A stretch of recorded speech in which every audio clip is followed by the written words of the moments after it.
Welcome back to the Brothers Mahoney. This is Michael. And I am James. And today we're discussing something marginally unique. And I say unique, but there's like hundreds of these. But we have a comic strip featuring the third Doctor titled The Disintegrator.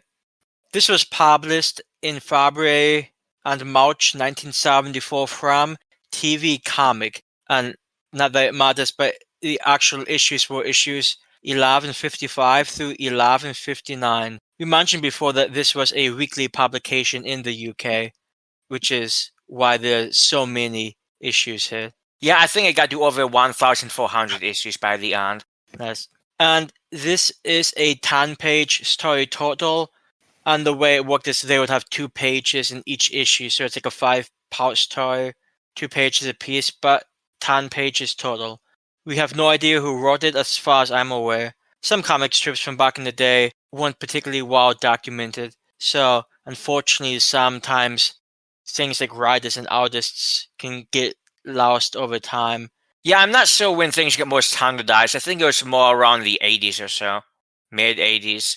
I mean, I guess it might be different for British comics, I suppose. In the US, at least, it was more around the mid-early 80s when things were quite standardized. And every single issue always listed everyone involved, at least in terms of the main workings. Yeah, luckily we do know the penciler here, which was a Gerry Haylock. And like I said, this is just a strip with the third Doctor and no companion. So James, what was the plot of this bad boy? This is a rather meager offering, and I get the sense that a lot of the TV comic stories are going to be meager offerings. Interesting, but meager nonetheless. However, the plot of this, is as follows. After investigating a quite unusual bank robbery, the Doctor uncovers a plot by old foes that risks the safety of humanity. And those old foes are the Makra. Welcome back, Makra. Unfortunately, it's nothing so clash. This is true. I mean, it was shown by part 2, so it's not really spoilers. And furthermore, this is a TV comic thing. No one cares about spoilers for something like this. If you do, well, I'm sorry, but we've probably already shown the picture on the thumbnail. I'm not sure. It's Daleks. Surprise! It's the Ice Hog homeboys. They're back doing, planning bank robberies. I'm not. Yeah, you're not wrong. So the setup of the story is that the Doctor is asked by the police to come help them with an unusual bank robbery. The Doctor gets there, and like a giant piece of this iron door was removed. It was like some type of disintegrator type ray gun. It was just removed so that science fiction-y aspect had them contact the Doctor. And he came by, and we find out there's a spy. There's a human working for the Daleks. And Daleks are doing Dalek stuff, I guess. I mean, to be honest, I feel like they probably could have delved a bit deeper into it, but this really isn't the place, admittedly. And the funny thing is not until part 4 that the Doctor even realized Daleks are involved. Yeah, but once he does, he just throws a bomb at them, and that's pretty much the end of it. It kind of is. The way the story is done, I mean, these are all online. I'm not going to name this site, not because I'm opposed to piracy. Pirate as you please. I mean, these things, I'm sure, aren't even able to be legally sold. I don't know who has the rights to these. So by all means, go pirate. I just don't remember the name of the site that we, perchance, got these from. But they have these very cheap cliffhangers. We have one cliffhanger. Oh no, this kid might get hit by a car for reasons in the story. And oh no, they won't hit. The Doctor's able to block the car from hitting them. And that might have been the most action we saw the entire story. It's funny you mentioned that, because I actually thought that was the best piece of action the story had. Of course, you'd never think that a kid would actually die in one of these types of stories, but you can keep your fingers crossed, and that piece of suspense was probably one of the best pieces of suspense in the story, which isn't really saying that much, but I guess, something. Yeah, it was a very suspenseful, but I did think it was kind of hilarious how the Dalek at the end of the story, the one that was on Earth, just got blown up by a bazooka. The Doctor wasn't even there, he was somewhere else. And no more police officers, not even Unit. Unit has no part in this story. They're not mentioned, they're not referenced, nothing. The Doctor doesn't think about them. The police apparently just contacted the Doctor, not Unit. I mean, perhaps they used UNIT as a go-between, and it wasn't Manson, and that's fine for a retcon or whatnot. But in the Tan pages proper, there was no Manson of UNIT. So these normal police officers with a bazooka or with some type of lancer of that sort just blow up a Dalek. It's gone. You don't usually see Daleks go out that way. I'll leave it at that. Yeah, and the whole of the finale, in my view, is anticlimactic may not be the right word, because I'm not sure anyone is expecting an exceptionally climatic ending, but it seemed pretty rushed, and you knew it was probably going to be rushed when you get like halfway through the second page of the last part, and you have no idea how they're going to finish it up in like 3 panels. So the end of this one just really leaves a lot to be desired. As I imagine, maybe a common trait with these, but to be fair, we've not read a ton of these yet. To be fair, I think the first hint that something was going to be rushed was there was a TV comic Doctor Who story. I know there are some of these that are longer, and fingers crossed that maybe the longer ones are more worth it, but it's hard for me to imagine one of these that doesn't feel rushed, I suppose, in one aspect or another. And I'm not talking about things like the artwork, because I thought on the whole the punching was fine. There were actually some panels I thought Doctor appeared in that I thought looked rather good. I thought he was drawn quite well. And the Daleks look as Daleks, so I didn't see any problems with them. There were at least 2 occasions, and I'm not sure if this is on the... I don't know who does this in comic books, but there were at least 2 occasions where there was a thought bubble or a speech bubble that led to the wrong character. I don't know if you noticed those, Michael. I probably didn't care enough to notice, to be honest. For example, and we'll probably have a picture of this, the Ava Manson kid who almost gets hit by a car. In that panel, we see the kid thinking, what the devil's that car up to? It's going to run him down. And it's literally the kid who's about to get run down who's thinking this instead of the Doctor. And we also see at one point later on in the story a thought bubble that's supposed to come from the Daleks that instead comes from a human character in the scene. So that's rather lazy. I don't know what production they had in the background behind these, but I cannot imagine they had a lot. And I get mistakes happen, but still, it just feels more rushed on the whole. Yeah, and 2 mistakes in the story of this length is also somewhat disappointing. I mean, obviously, it's one of those things where you just do a quick double take, you fix it in your heart, then you go on with your day. But yeah, it has a strange feel to it. Honestly, a lot of this has a strange feel to it. This whole story, much like I suspected when I first heard about these things, feels like it could just be a generic science fiction story. It feels like there doesn't need to be any relation to the Doctor Who franchise.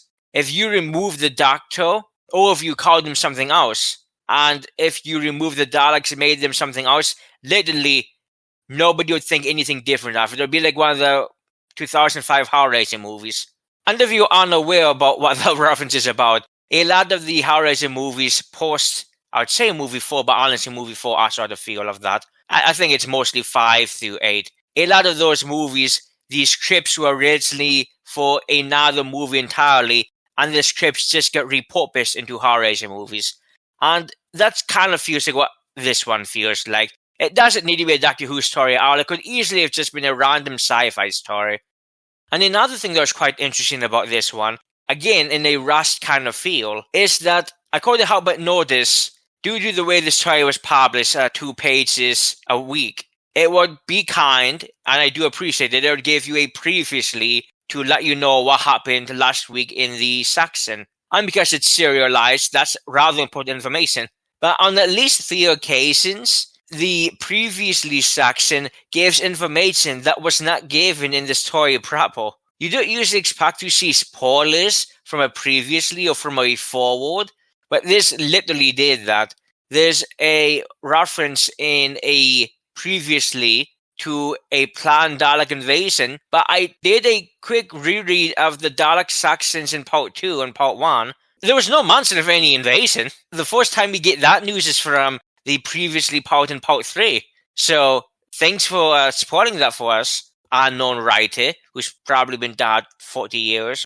Again, this is one of those things that makes me feel like there was a very little care and oversight over this, I'll call it project, this content. I'm assuming I don't want to know how low these writers and these pencilers were paid. Not just for this, I'm sure it's true for almost anything in these type of 70s weekly comic strips.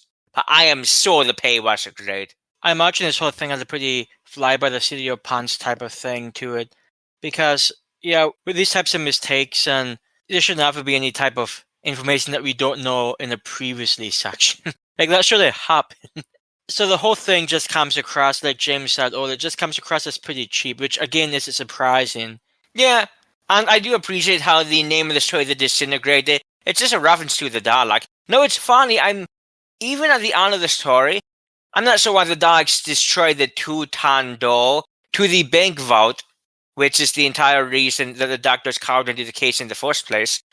The Doctor, before he knew it was the Daleks, theorized that, it's somebody showing off what they can do before they move on to grander things, or maybe to, and I'm paraphrasing because, believe me, the Doctor did not get out that many thought bubbles in this. Didn't get that much time to show his thinking abilities. But maybe to show off to potential buyers a disintegrator ray, which would be a very 1950s sci-fi story thing. And that would have made more sense than the Daleks just doing it from what I can tell, was literally no reason. The only hint given is in a previously, where it mentions that the Daleks wanted to destabilize the world economy because they were going to hit another bank at the end of the story before they got exploded by a rocket launcher. And I'm like, so I guess it could destabilize the economy, but if you're going to invade anyway, what's the point? I am positive this story had no overarching script that was even proofread more than once. I don't know, I don't even know the point of any of it. To be fair, the Daleks did sound like Daleks. They were all, you must obey the Daleks. You're humans, you will obey us. And it's hard to get a Dalek, well, I'd like to say it's hard to get a Dalek wrong, but then we saw resolution. So it can be done, it can be gotten wrong. But this actually got the Daleks right in at least speech patterns. But in terms of actual plot and reasons, it didn't delve into that at all. Unless the Daleks just wanted to become bank robbers. Let's see, you would hope they have grander goals in life. You would think so, yes. Before discussing our final thoughts on this one, where does this one take place, bruh? Hashtag timeline. Hashtag timeline would actually be something interesting if we actually have it cheated. Well, as listeners know, the TARDIS Wiki is a personal timeline for each Doctor, including the extensive extended media, ranging from the comic books, comic strips, Big Finish, and BBC audio, the multiple book ranges, and everything in between. Doctor Who canon, insofar as it actually has one, is a jumbled mess and has been forever. So I'd just like to see where this choice we're discussing fit into the universe as a whole, as continuity in the narrative timeline has always been of interest to me. And we're really raking in the mention of the comic strips with this one. Because at least the Nightwalkers has the dubious honor of being the quote-unquote regeneration story for the second Doctor, or at least historically. I think the timeline actually places things after that now, where the Doctor somehow taken out the split second before he was regenerated to do more CIA work. Something to that effect. I don't know. Maybe that's already been changed around. Because at the end of the day, these timelines are just best guesses. There's nothing strict about them. It's all the best guess work you can do. So insofar as it matters, this takes place after the Green Death in terms of the soul, which is part of why there's no companion with the Doctor. Obviously in the Green Death, which had a very touching ending for a classic Doctor Who episode, we see the departure of Joe Grant. And obviously in the next episode, The Time Warrior, we get to see the first story starring Sarah Jane, who becomes a very well-known companion and even had her own television series. Well, they tried in the 80s, and then they tried again in 2005, and that one was rather fun on the whole. But to place it more specifically, the story right before this one, for the Doctor's timeline, is The Time Vampire, which is the 10th story of the 4th series of the Companion Chronicles. And it's interesting because that is a Companion Chronicle that is a story told through the point of view of Leela about a story with the 4th Doctor. And you might be wondering, well, does it 4 come after 3? And you'd be right, to be so. But there's apparently a sequence, and I have to say, we haven't listened to this one, so the best I can do is explain how the TARDIS Wiki explains it. That apparently Leela and the 4th Doctor view the third Doctor on one of his adventures. And there's apparently right before this, which is fascinating. Again, it's nothing that's put in concrete or stone or anything, but I find that pretty fun. Right after this is another TV comic story, this one being twice as long, 20 pages. The story entitled Is Anyone There?, which ran from March to May 1974. And perhaps a 20-page story isn't quite what we need, but maybe that would do more justice to the material within. It's at the very least possible.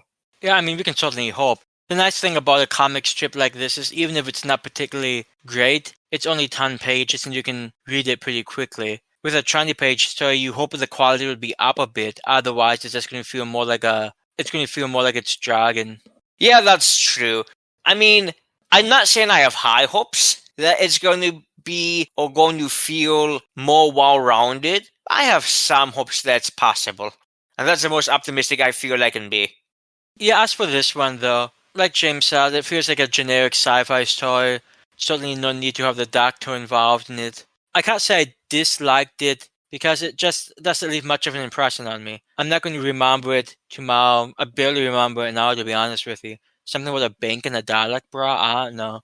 It's just something that's not particularly memorable, nor do I think would anyone expect it to be honest. Nor do I think they were even intending it to be. At the end of the day, I'm sure most of these were just content to fill in a magazine. A lot of the times, the Doctor wasn't even the quote-unquote feature character or the cover character. Yeah, they might have promoted Doctor Who's story inside, but beyond that, TV comic existed before the Doctor and it existed after the Doctor. So the Doctor is just one part of a weekly series. It wasn't the main part or anything. So I'm very positive that no one involved in the production of this story had any expectations that people would be reading it in 2025.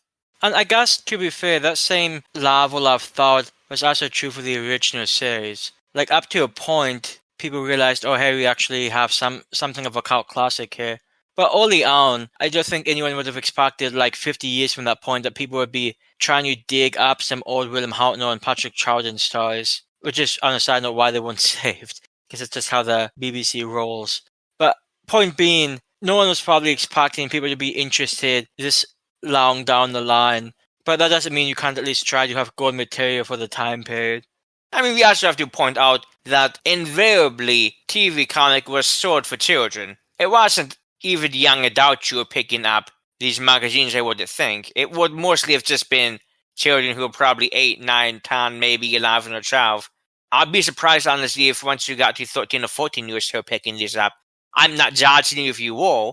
And if you, by the way, were a kid in the UK during this time period who did pick this up, by all means, leave a comment and let us know, because that's just fascinating. Because I have high respect for that.